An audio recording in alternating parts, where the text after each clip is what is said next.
Okay. Okay, welcome everyone. Today we are doing a session in Dynamics 365 user group for India on the topic of using Azure integration tools to build integrations for Dynamics 365 finance and operations platform. This is 14th session of this group. Just a quick disclaimer before we move forward that the views expressed are from the speakers based on their experience. It does not represent the view of their employers or Microsoft. We are using trial environments for these sessions, and the session is being recorded on Teams and will be available on our YouTube channel. So if you do not wish to be a part of a recorded session, then now is a good time to disconnect. In next 1 hour, we will do a quick group introduction. Then I will hand it over to Manish for his session, and then I will also share what's coming next in our group. A quick summary of how you can join us. So we are a user group based on and focused on Microsoft Dynamics 365. Our objective is to connect with the Dynamics 365 professionals, learn from each other, and grow together. This group was launched last year in June, and we have almost 645 people who have joined us on LinkedIn and other various platforms. So thanks everyone for joining, and you can see QR codes of our groups. You can scan them and join us and be a part of this journey. A quick summary of sessions we have done till date. So as I mentioned, we started last year in July. We are getting good support from Microsoft Architect. Sunil has been a constant supporter of this group and has been talking a lot on Dataverse and platform convergence features which are coming up. As you can see, we have done around 13 sessions till date, and today we are doing the 14th session. What you see on the screen are the group volunteers who are connected and working hard to drive this group forward. If you have any questions regarding the group, you can feel free to reach out to any one of us. We are there on our LinkedIn channel. You can just search us by our names. So today's session is about how to reimagine integrations using Azure integration framework and tools for Dynamics 365 finance and operations, presented by Manish Singh. Manish, thanks for joining us from Sweden. And I will hand it over to Manish now. Manish, over to you. Thank you. Yeah, thank you, Ruchit, for the opportunity, and thank you, Mesh, for recommending this because I mean we go through many things every day in our life, and sometimes we take a lot of decisions also, but at the same time, it is always good to have a kind of discussions like this, wherein basically I look out of my closed zone so that I can understand what to do and things like that. So for me also, it will be good session from that point of view. I'm just looking for sharing button, Richit. I can't get it. Okay, now I get it. 1 second. So I have a PPT to share. Just yes. So uh,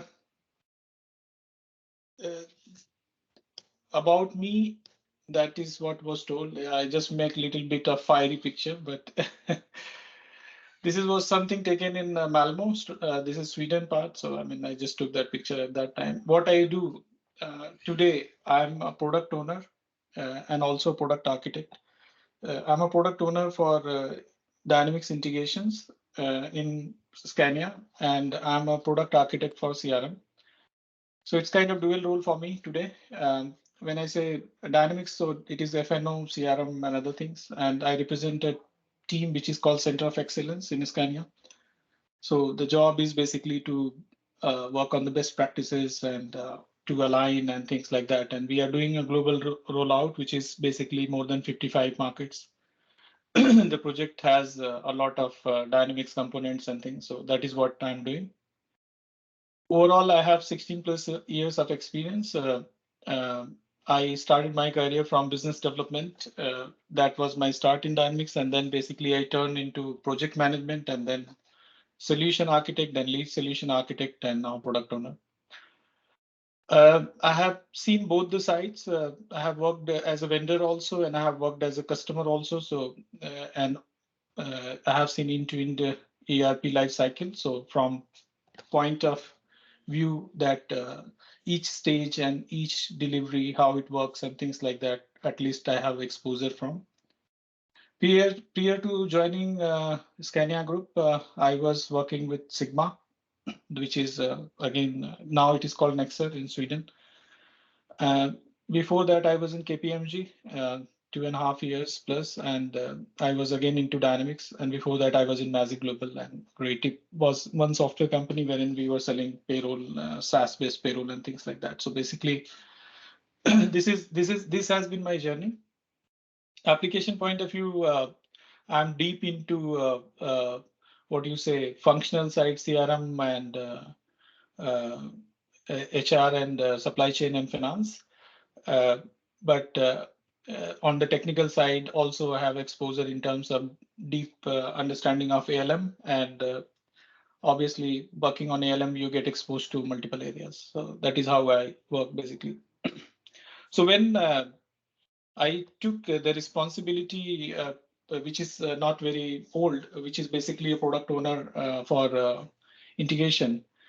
So our job is to deliver a global integration platform, basically, which can support all kind of integration, which could be like from old to new technologies.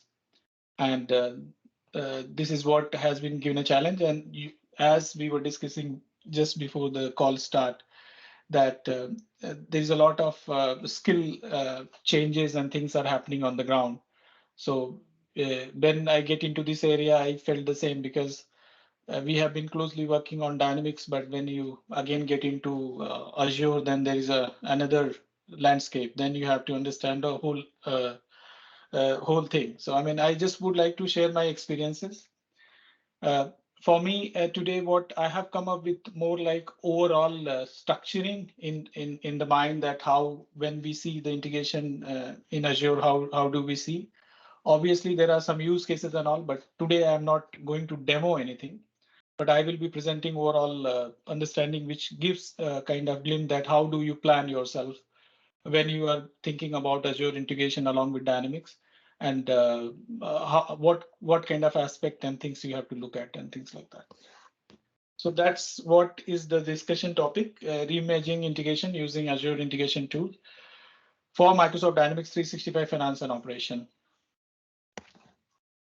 Going to the next.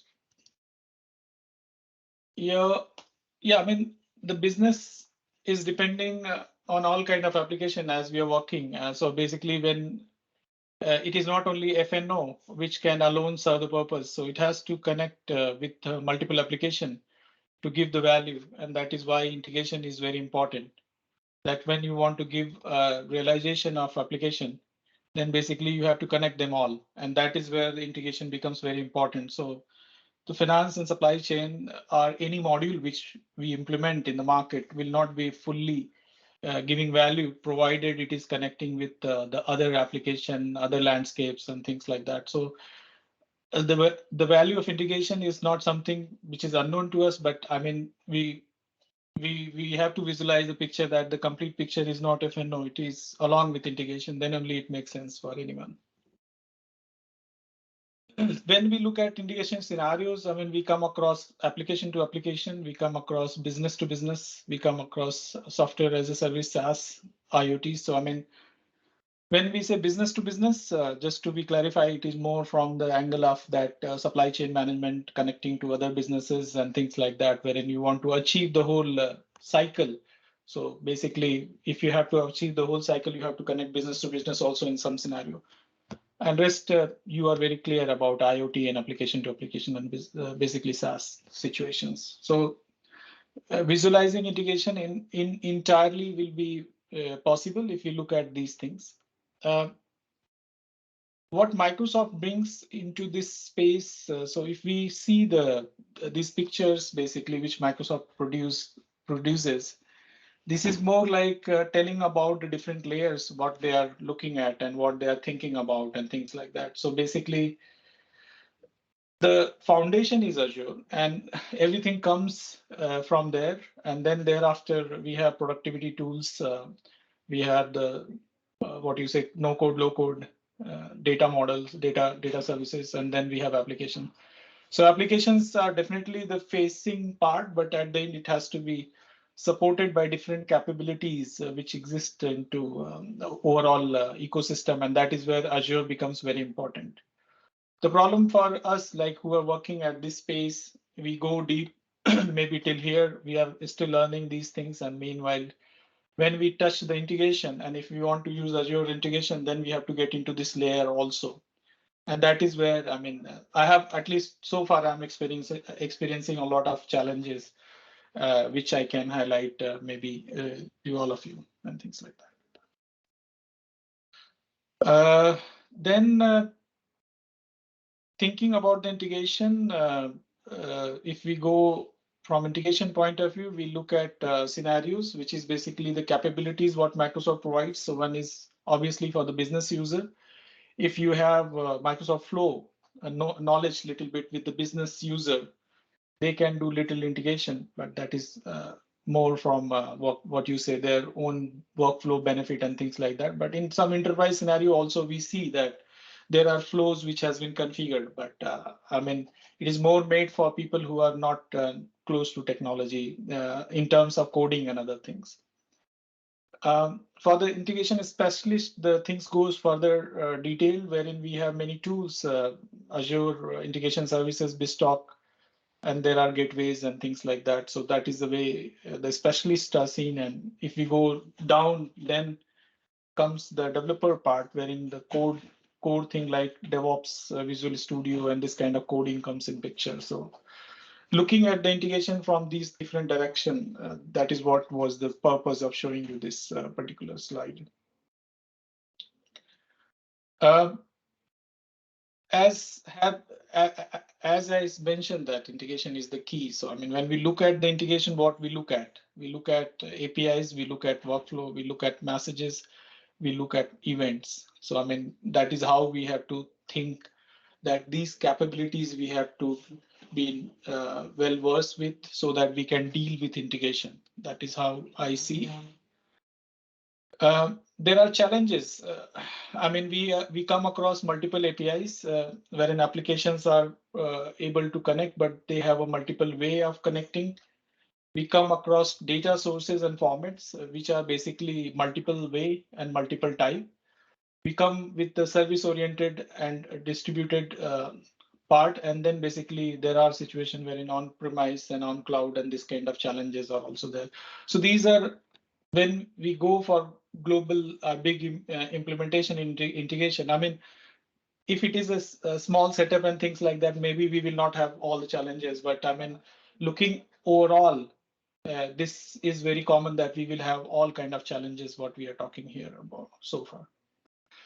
So far, any question about introducing the topic, or it is very clear to all of you? Hey Manish, just one question, in fact, from my side only is you mentioned about tools like BizTalk Server. Uh, Mm. how are these tools now being compared with low code, no code tools which have been introduced like Logic Apps or Power Automate? Is there still a segment or a place where BizTalk is used, or is this being replaced by Power Platform? Yeah, very good question. I see it is replaced. I see that people are not looking BizTalk. Obviously, I hear that there is a new version come up and things like that. But the way Microsoft is also pushing to customers and the consultants and competencies which are available in the market. So let's see that we have a Dynamics team, and the job is to deliver implementation of Dynamics. Obviously, BizTalk, we have to then build a different team and different competency and things like that. So getting into the whole setup nowadays, people are very much skeptic that, okay, should I get into the BizTalk and things like that, rather than can I achieve using Logic App, using Azure Function and these things. So the choice is more towards the low code, no code, and what you say, PaaS platform as a service. People don't want to get into more responsibility area when it comes to integrations right now, the way I see today. Okay, thanks, Manish. There are no questions in the chat window at the moment, so feel free to proceed. Yeah. Yeah. Then when we think about integration, the first thing comes about the architecture thinking. So, I mean, I was just looking at the scenario, what we go through and things like that. I try to put some pictures. So, the landscape is changing. So, I mean, we have been in monolithic situations wherein everything is together like a strong rock, and any change you have to make, you have to be basically everything depend on each other. And that was the situation.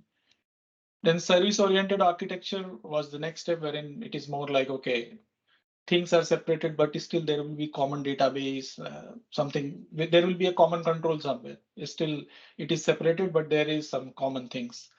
And then the final, which I mean, it is not very new, but microservices exist from very long time, but still people are doing it. So, I mean, that is the new way of thinking wherein everything is independent and each services talks to each other and things like that. So this, the architecture landscape is basically evolving. And in integration, that plays very important role as well, because I mean, from on-premise to the cloud, the way things are transforming, that you have to think about these architectures also, because now people are not interested to develop point-to-point integrations. It is more interested that, okay, can I create something which is reusable? For example, can I create a Kafka topic, or can I create an event which I can consume for other application, or can I build an API and publish it at a common API form place, and wherein it can be consumed or it can be published. So that is the thought process which is more into, rather than thinking about that here is the middleware and everything, you go to them and then they do the thing and then it happens. So that is quite changing a lot, and that is what is asking a lot of demand in this area, that okay, you have to think your integration in the same way.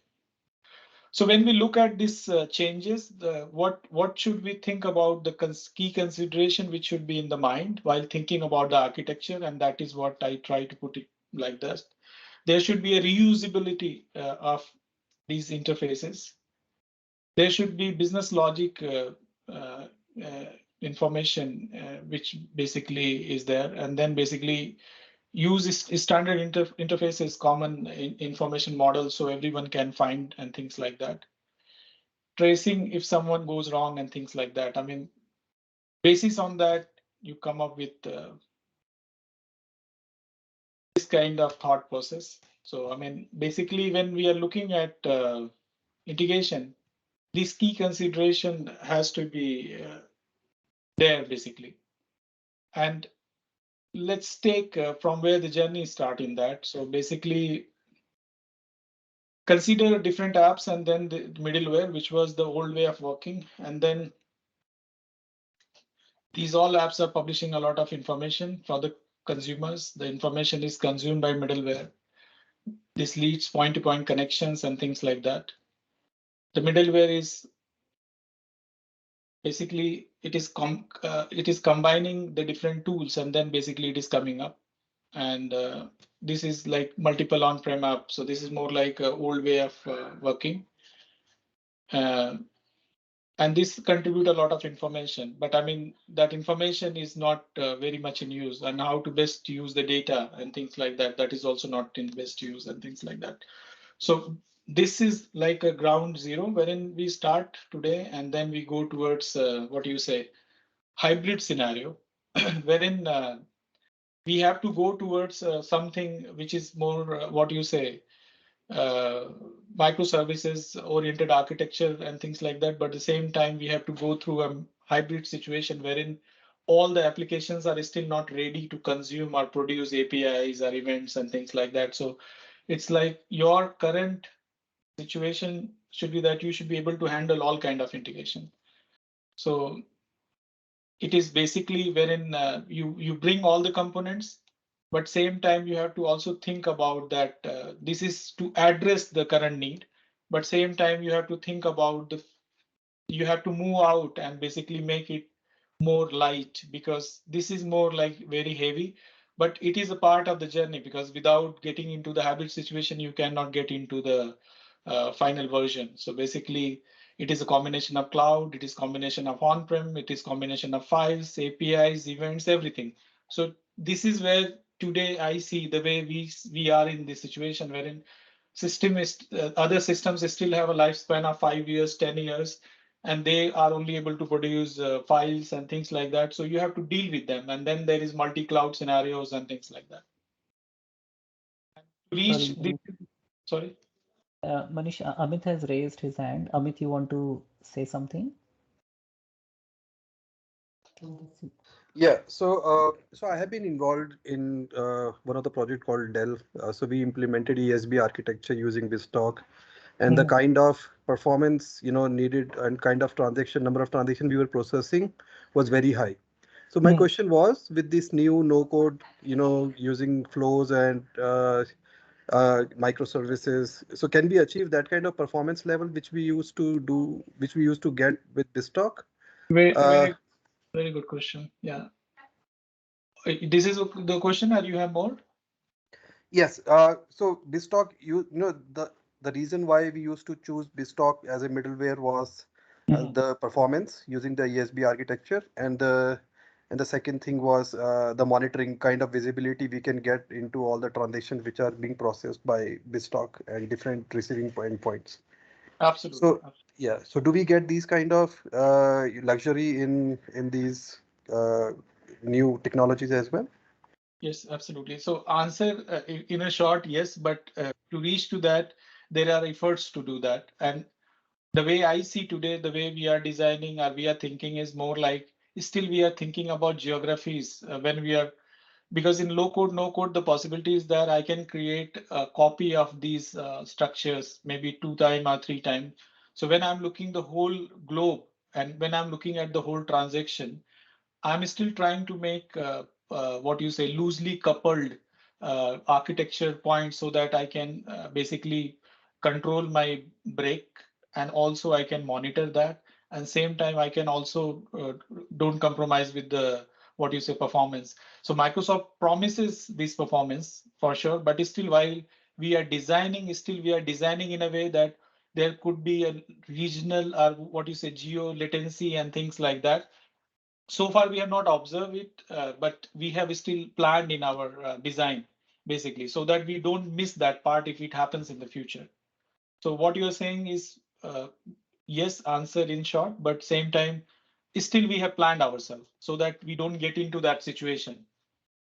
And when we discuss with Microsoft also, they also ask about, okay, geolocation. So, I mean, where should be the gateway? Where should be the location of this particular app and things like this, that. So that kind of planning, I see they also raise as a suggestion. So rather than saying no to that, I have taken that in my design consideration actually. So answer is yes, but yeah, you have to still think a little bit so that you are secure. It's like security in the mind that, okay, I'm safe. But thank you for that question. It was a good question. Thank you. Thanks, Amit. Yeah, Manish, I think we'll take more questions towards the end. Otherwise, your flow will be disrupted. So No, no, happy. fine. I am loving it because for me also it is always the Yeah. same discussion. So I'm kind of liking it actually. So the future step, which is more like what do you say, marketplace, wherein you have a marketplace wherein you can publish, consume APIs, and also events wherein you can publish and consume the events. So all the application you can make more like a DevOps team, so each application can run their application, they can develop their integration and they can maintain. So basically develop and maintain both you can do together and things like that. So you can make more like architecture wherein it is more common usable and same time it is independent also. So that it is not like, okay, if everything is together again, that is a problem. Like, okay, any change affect the other application and things like that. So that is the future step. But to reach to this future step, as I said, the current stage, which is hybrid, we have to cross, and that will take some time. So if I summarize these pictures, what I have shown you, the way I see it is a journey wherein you have to take from left to right. So if you focus on the central, your right part will be easy. Absolutely, we are moving from left, but same time to reach right, we have to be very much planned in the middle because we cannot say that today everyone should be API driven, everyone should be event driven. Generally, this kind of strategies are starting like that. Okay, we will be event driven, but what happens? system and infrastructure is not ready for that. So today we plan for it, but we don't do it from day one. And that is why we have to exist in a hybrid situation, basically. So this was a kind of summary when we are thinking about your overall planning about this particular, what you say, architecture and things like that, the journey which you are taking from where to where and things like that. Let's take maybe example considering FNO in this scenario. So if the app, what we said, apps, we take app one as FNO, and we put some on-prem, which is middleware today, all inbound and outbound and things like that, which comes through that middleware. Then in future, we put a lot of Azure component, which is cloud native and things like that, and we make it DevOps. So it is like that. Basically, it represents that picture wherein I'm saying app one connects with the marketplace in the future, but at the same time, you have your own DevOps team to manage this particular part. That was the picture. So it will look like this. The marketplace, your DevOps team, and basically finance and operation together. This is the way I was trying to visualize. So far, any question on this architecture thinking? Any question so far on this journey? I see Kishore has his hands up. Kishore, you want Yeah, ask I a mean, question? yeah, thanks, Manish. I mean, I have a question regarding the error handling side. Mm-hmm. So when we are working on the on the Cloud Platform side and integration with our D65 F&O, Yes. so we are sending this is actually we are doing a PO automation. So the Mm-hmm. client has a, third party application, and through Power Automation, we are sending the POs to the 65 for posting. Mm-hmm. So what happening is, suppose if we are receiving three POs and let's assume that three are went wrong, and the error message, only the last error message is going to the Power Automation. Okay. Okay. So in such case, how do we handle that? I mean, so the other team should know what are all the errors. Mm-hmm. Yeah, So absolutely. go ahead, go ahead. Yeah, I mean, the way I see this scenario, I mean, basically what we have done is we are capturing the events. So we basically break this, for example, we may use blob storage, we may use what you say, a logic app in these steps, and basically in the steps when we are basically completing, we still have a possibility to send the logs, and that is where we have Azure monitoring, and top of on Azure monitoring, we are putting a Power BI as well, just to make it more easy to be understood today, the way we see the scenario. And Azure logs are available, so it was easy to build the Azure log. But same time now we are uh, building for some logs which we can capture from Dynamics side as well. And the Correct. third is we will think about the other application also, which would be in this case any other application where you are talking to. So I mean, it is also something which you have to basically think about these points wherein you can capture the log, and then you have to make out of it something like Power BI report or something wherein you can try out. There are some small tools also. I mean, maybe I will not name. I have used one, but the thing is that they still stay with one platform. They still stay with Azure. They have to develop the other capabilities. So this area of capturing in log is still not fully mature, if I Yeah, tell exactly. You are right. So the way I see. So I mean, yeah, working on it, but the aspiration is same what you said, and we have to do. I mean, without that, it is not possible because we cannot showcase proper. proper end-to-end communication. So you are right, and this is we have achieved whatever is available, which is through Azure, but we are working on dynamic side and we are working on other app side so that we can complete the whole thing. So yeah, Hmm. I agree with you. We have to solve this. Yeah, I mean, that's what I mean. Our team basically stuck there, and actually, the other and the from where the integration is happening, they also should know that all the three POs are failed, Yes. but they are receiving only the last message, which Yeah. D65 is generating from Yeah. info Yeah. log, and we didn't find any other alternative to send all the three messages.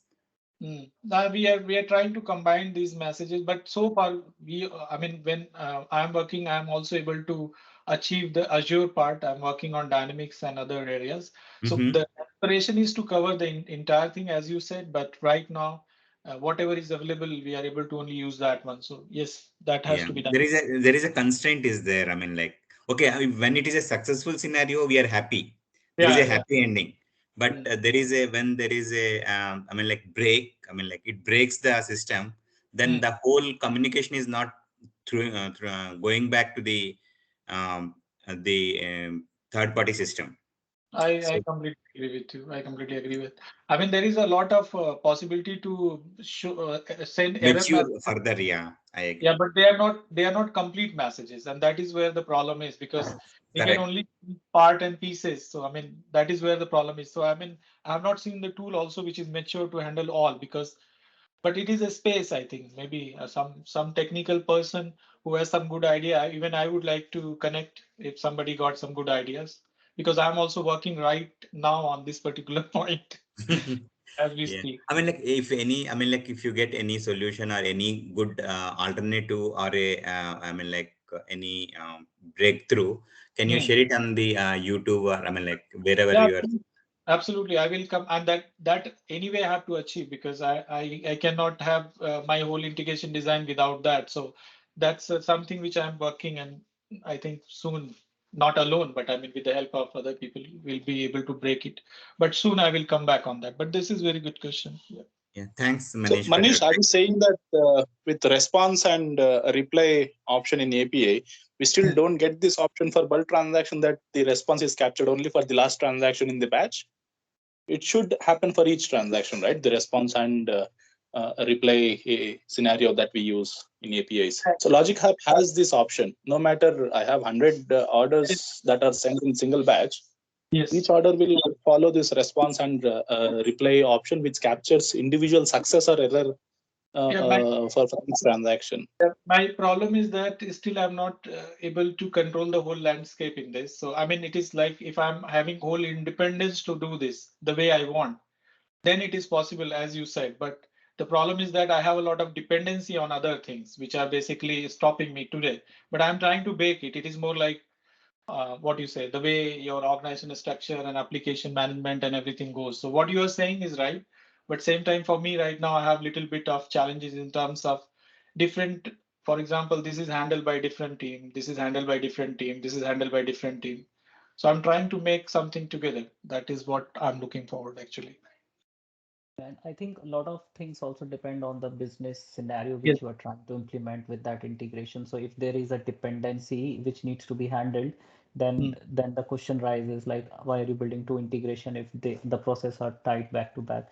I think Yeah. what I will also do is we'll create some sort of forum where we can post our scenarios and type of integration solutions we are designing for that, which can help the whole community to have a reference I- point. I'm highly interested to contribute and also listen in. I mean, this is what Yeah, we go let's day do in. that. Yeah, yeah. I'll That's really create something on GitHub. We all can contribute there. But yeah, let's continue and will not disrupt your flow too much. no, Yeah. no, no. Going to the next. So far what we have looked at maybe at a high level architectural thinking and things like that. When it comes to integration capabilities, so I mean, you all are experts, so I will not teach you what is the capabilities, but I will just highlight it.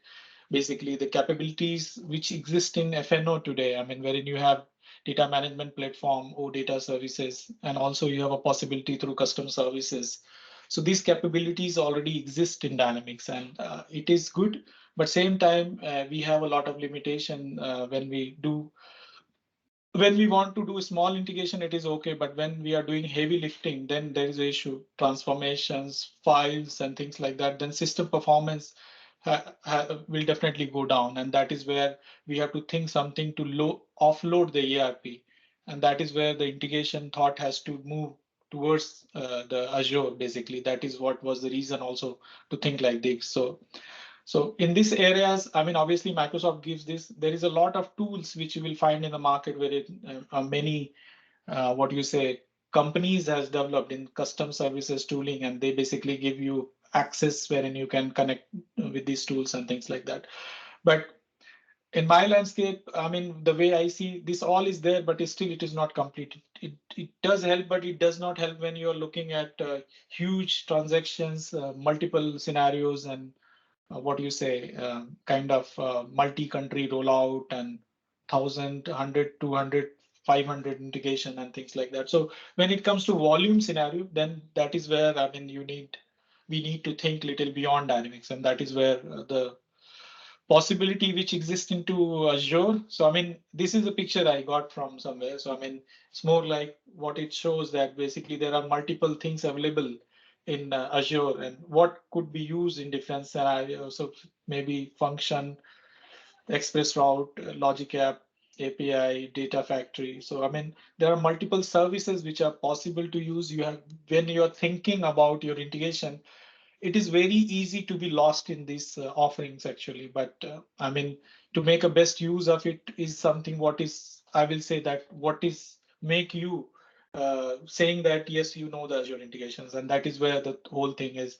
This because Microsoft has made this platform for different purposes. They have said that okay, you can use any language while coding and things like that. But I mean, to be more what do you say, having similarity when we are coming from Dynamics FNO background, at least I make sure that C# is the language for any coding what is done in the Azure today, and so that anything which is developed still stays with the same knowledge and skill what teams have and things like that. So this is more to represent that there are multiple options available, and basically you have to choose best what suits to your landscape and things like that. And that is where you do this merger, wherein you combine both the capabilities, and then you face your inbound and outbound scenario. So you put your Dynamics FNO capabilities, Azure capabilities, and then you make a toolbox. And this is the thing. I mean, making this toolbox, you should not restrict yourself again in one fashion or one way. There could be still possibility wherein you can use custom services. So I mean, right now the way I see, I have been still being open on that, but obviously I restrict wherein the decision has to go on the volume, the kind of integration it is, reusability, security, and there are many more components you have to think like that, so that you can choose your right options.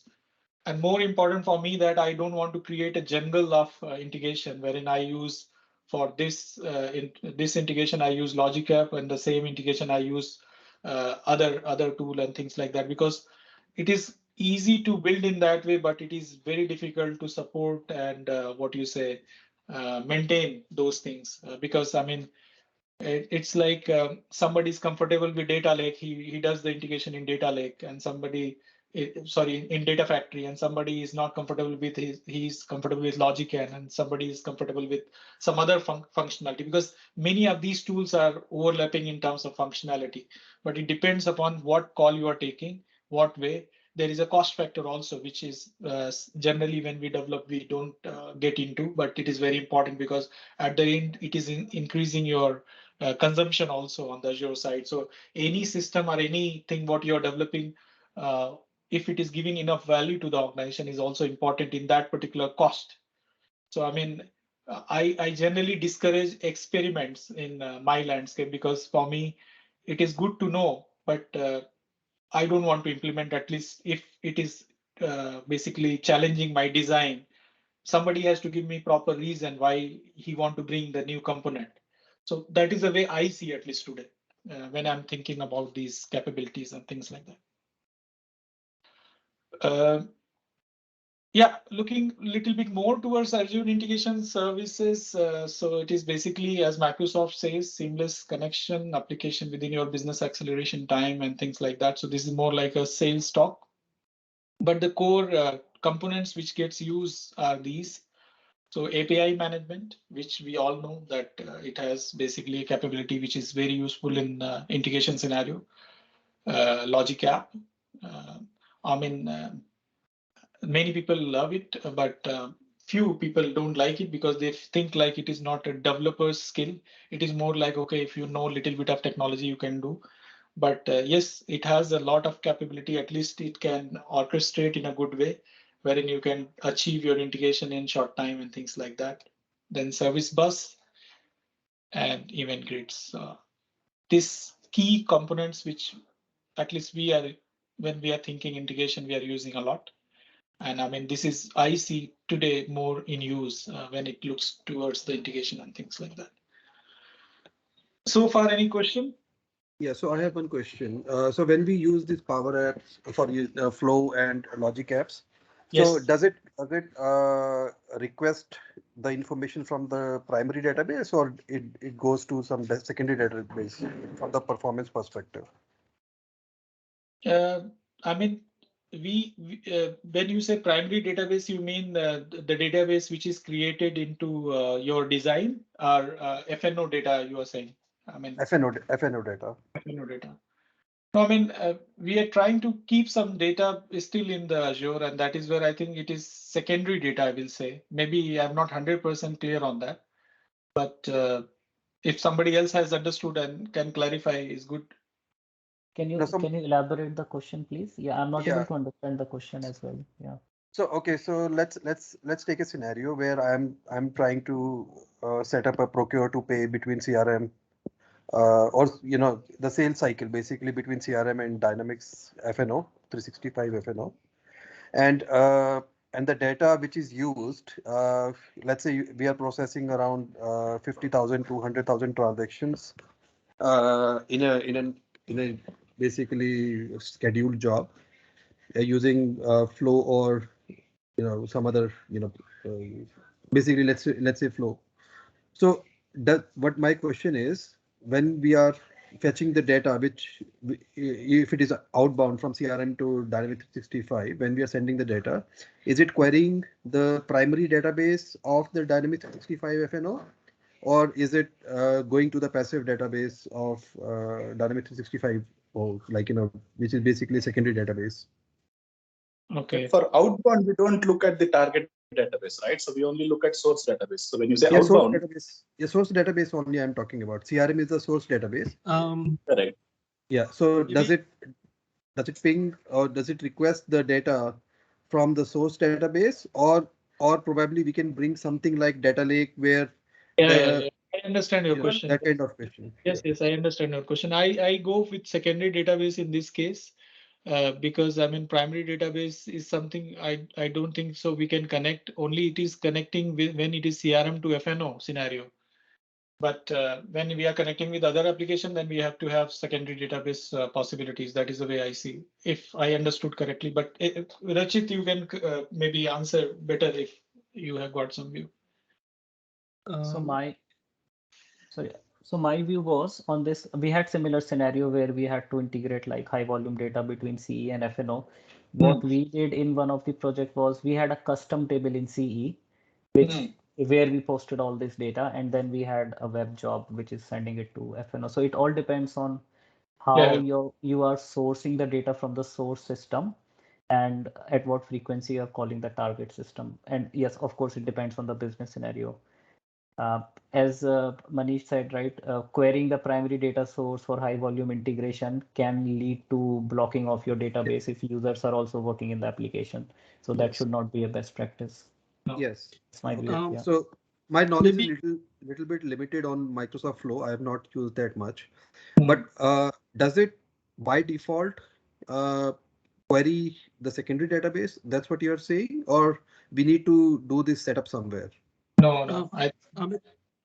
Sorry to jump in, but I have an obvious question that we are not considering dual write here. Yeah, you're right. Which is obviously out of the box solution for all these high performance data exchange between all Dynamics family members. So I think we should look into dual write for this kind of requirements than Flow or Automate. I would say data integrator here if it's high volume. Yeah. And asynchronous. Yeah. Then data integrator. Yeah, asynchronous. That's what I'm talking about. All right. So dual write is the obvious choice there. Just if it's custom table, then create a custom table both hands. Just set it up in dual write. You are absolutely good to go on every event, and then doesn't matter if it is 100,000 records, even takes hardly 30 seconds. All right. Okay. Good. Okay. Yeah, maybe Amit, I have shared my email address in the chat window. If you can send your scenario, we can have an offline discussion, or we can reach out to wider experts and get their views. Okay. All right. Yeah. And Cool. and the other thing is,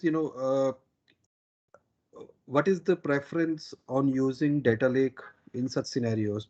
Especially, I have heard that Microsoft is planning to uh, move basically replicate the data from Dynamics 365 FNO to Yes. data lake now in Yes. the near future.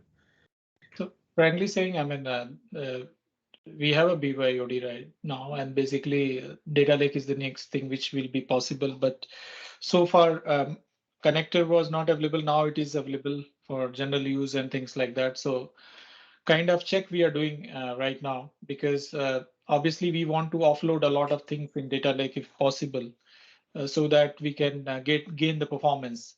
And through BYOD, it was not fully possible.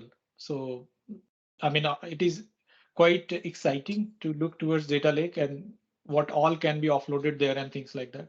But from the design point of view, still we are trying to fit in a way that we can achieve from FNO point of view what performance and gain and things like that. So it's a kind of testing for me right now, which I can say today. Okay.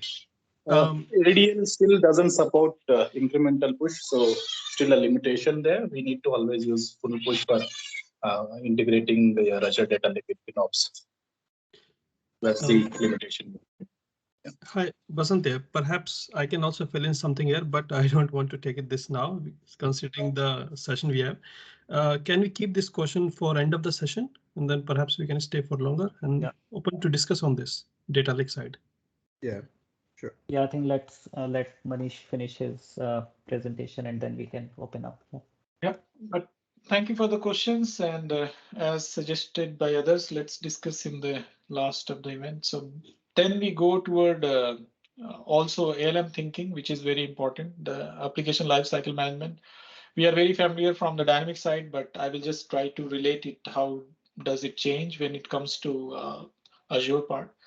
So we are looking towards the continuous deployment, wherein basically we just want to move quickly the code from dev to production, but obviously there are steps, and that is what we have to think about. So build, test, and then basically release when there is a check that, okay, how to release. So when we look at FNO scenario, considering the environment, I mean, the way it happens is like this, wherein we have different devs contributing to DevOps, and then it goes to build UAT and production. When it comes to when we are doing the Azure development, there will be a different code, which is right now, if we are using C#, that will be then created in the same way, but then it will be a parallel job, and then it will be basically building its own thing, and then it will be going for testing, and then it will be going to production. So we have a two cycle. So here is the thing, like when we are having FNO releases every month one, we are also looking at some integration we have to achieve while doing the changes in FNO, and some integration we have to do without doing any changes in FNO. So the dependency on FNO is something which is there, and that is what we are doing together release. And when it comes to the independent releases, wherein it is not depending upon any changes in Dynamics, then it is any time we can release, and anyway it will not affect on things. But still, to make it proper, it is better to have the release cycle together. Obviously, wherein the information and the process and everything remains same. Obviously, the code and things has to be separated, but the process remains same.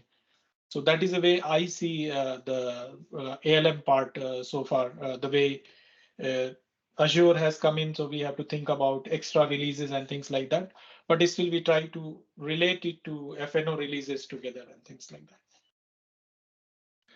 So this was more from the angle of ALM. But this ALM also has to be supported by documentation, and that is what any CR or any changes which we are doing, basically we are trying to put in this way, wherein the FDD is there to support that what development has to be done, and then basically a TDD is to support what changes are done by developers and they maintain this, and then basically there is a test script, and then there is a decision document, and then basically there is a new feature. Why I am saying the continuous documentation also, it is very important because when we are doing the Azure development and things like that, there is a lot of changes we are doing. And basically, if we don't support that with the proper documentation, the chance of it maintaining becomes more difficult. And then if we are done with the new feature, which is basically common or reusable, then you can also create your solution design document and training document and things like that. So basically this alignment of delivery and documentation, at least I see, is very important, because whatever we are creating has to be something which is reusable and somebody who can see and support and things like that. So it is very important part I would like to highlight. And this continuous documentation is basically with the thought that you should also think about where to store them, because I mean, because of this team side, DevOps, and there are many options, it is very much common that things are spreaded here and there. So common place is very important. Maintain the version same as code. So I mean, documentation has to be seen like a code wherein you are having a version maintenance and things like that, so that it is not lost. Because I mean, it is done once and then it is like a, what you said, dead kind of document, which is not helping. It has to be incremental somehow. Ensure the review of doc same as code. So I mean, the review is also very important as we do. 1 second. No. Can I get the tablet? No, I'll give you. Can you reduce the volume? What? 1 second, my daughter came. She wanted her. No problem. No problem. Sorry, this is something like you cannot avoid. That's So, fine. All are in same boat. so they know how to when to ask their parents when they are in meeting. yes, absolutely. And this is the time she knows to basically come and ask whatever she wants. Collaboration, treat the document mistake as a bug, involve the documentation in the review process, and uniform document, because I mean, people are writing in different way. That becomes very difficult. So I mean, having the uniformity is very important, and leverage the tool for workflows and things like that. So I mean, this is also, I feel, is very important, and I wanted to bring in this forum that, okay, while you're thinking about development, think about this also, because it is very crucial. The way skill is getting evolved is basically we are learning from X++ to C#, and these tools, I mean, it becomes too easy to be lost. So it's better that as much as we are, what you say, as much as we are properly doing things, then it is better for us and things like that. That's a message. I have not come with a demo, as I said, but one example, what I can tell you that the way we did a transformation, this is more like using Azure function. So I mean, Excel file to be transformed in XML, and wherein, so the example is that wherein with Azure function only you can transform and do these activities. So I mean, Azure function itself is a very powerful tool. But I mean, you can also use, for example, a combination of logic app and other things as well. So I mean, depending upon what you want to achieve, there are multiple possibilities which you can use in your integrations, transformation, and everything. So it is more like an example which I wanted to show you today. So this is what I have prepared. I don't know the time, Richit, if I have taken more or less, I don't know. It is 1:30 now, I think. Have another 5-10 minutes, so I think we can now open up for Q&A, guys, if you have any questions, feedback. But I think, Manish, you brought a lot of good perspective in how we should think about integrations.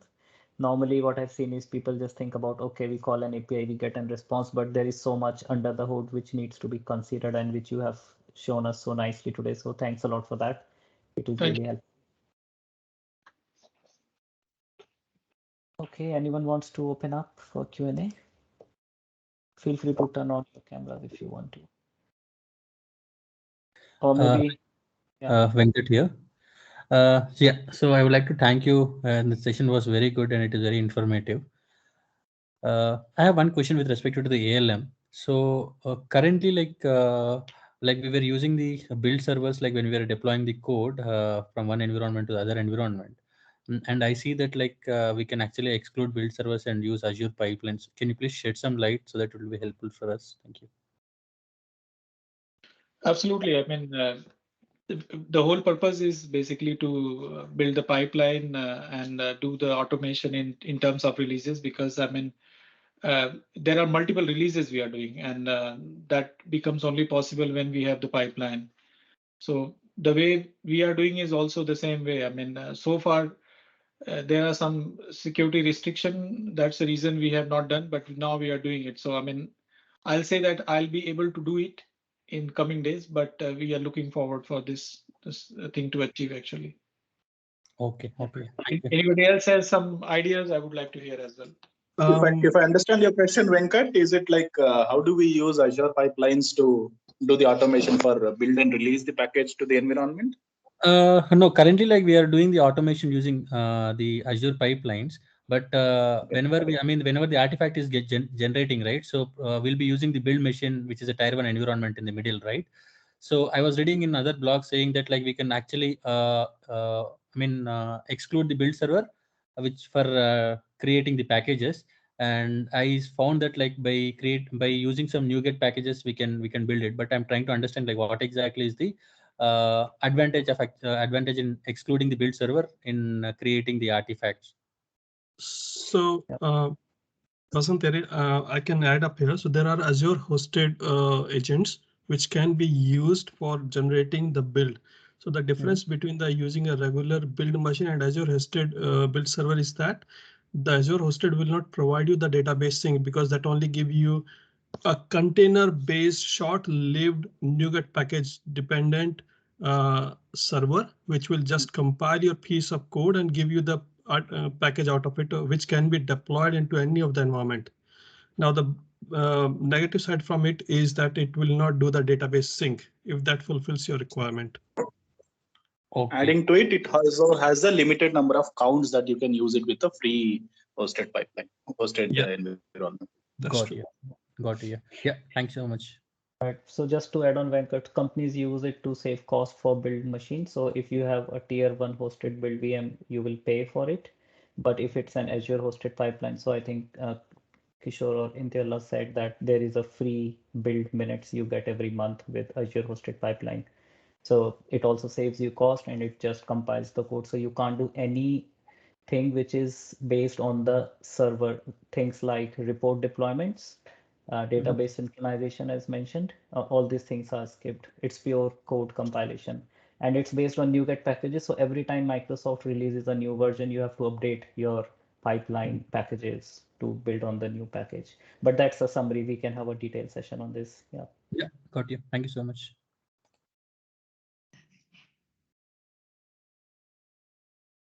Any other question, guys, or anyone wants to give any feedback?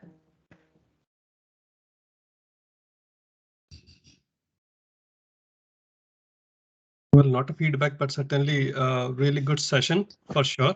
A lot of perspective, which you rightly said, Rachit. So I really enjoyed this session and the participants over here. Yep, same here. Yeah, great session. A lot of new things. These questions are making me to think a lot, and I look forward for that community, what you said, Rachit. Because I mean, we are taking this journey as a Dynamics consultant, we are taking a journey to Azure. So I mean, all of us needs to be kind of contributing to this so that we can basically move towards this with a confidence and do the things in a good way. So I look forward for more sessions wherein I can come also with my experiences and hear you out as well.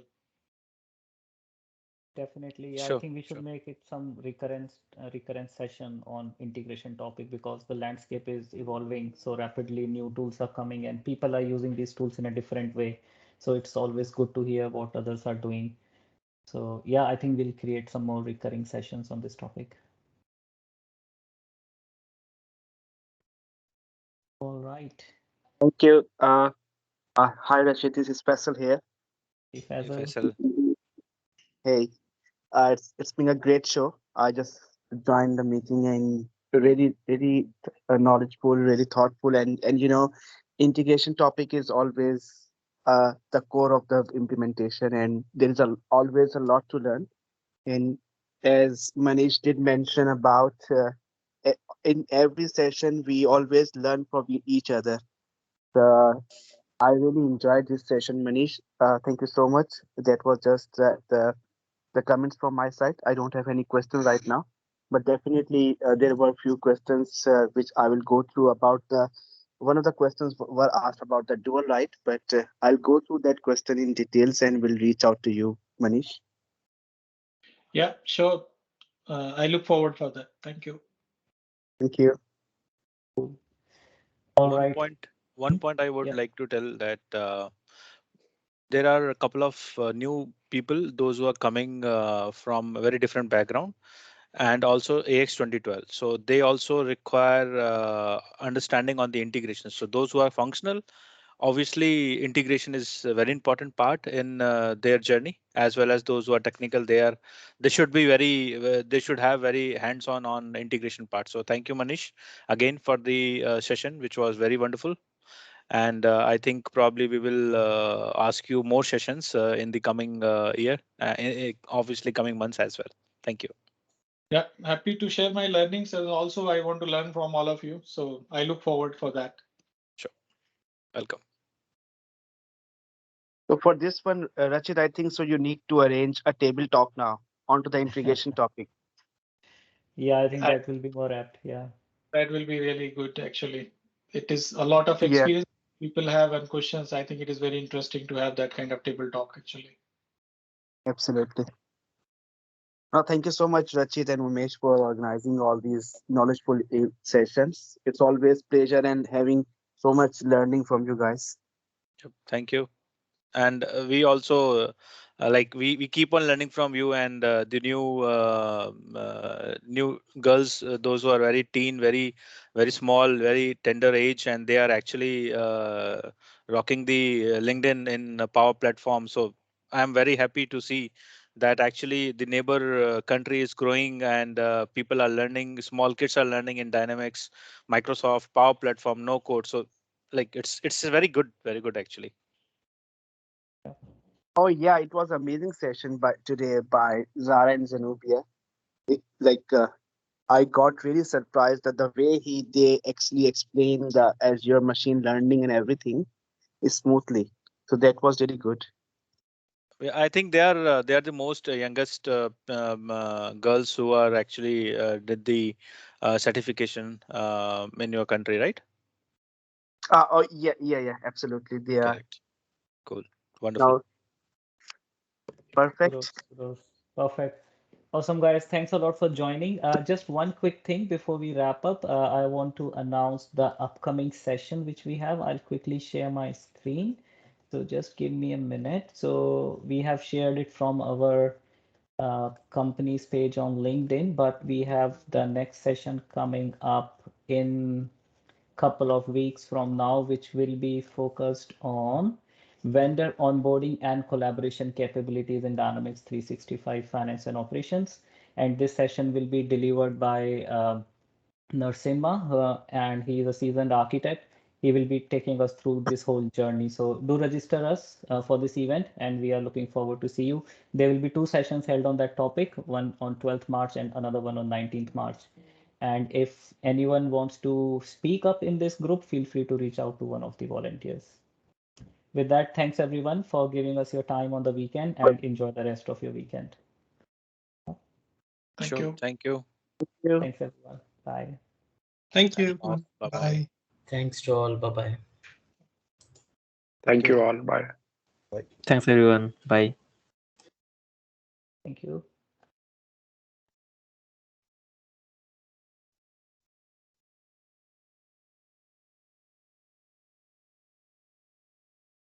Thank you. Thanks.